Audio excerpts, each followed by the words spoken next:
Over the last 5 years, my beloved porch skeleton has been through too much for one bag of bones to bear. Unfortunately, I'm emotionally attached, and throwing it out is not an option.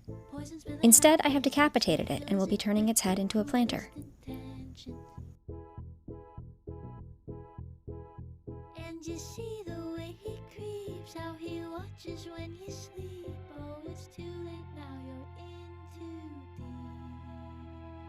My home is full of many useful sharp objects, but for some reason I couldn't find a single one of them, so I'm just going to use something from this dusty and unopened pumpkin carving kit the more optimistic Alice of 4 years ago purchased. And you hold your breath, oh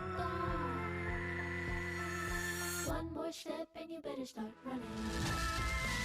Unsurprisingly, for a piece of plastic that's been sitting in the sun, this thing cracked a bit while I was cutting it open. Nothing a little tape, glue, and paint can't fix.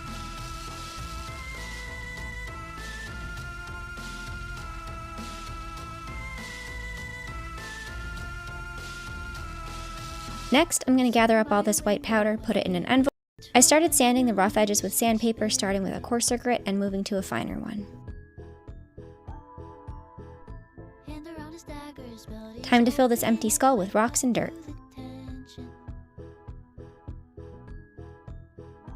And you've got no time to scream as he's cooking up his schemes. Oh, it's too late now, you're in too deep. And just like that, I get to squeeze a few more years of life, love, and friendship out of this crusty old noggin.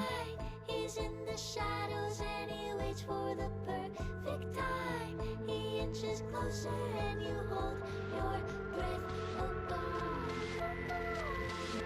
God. One more step and you better start running. But what shall become of the body?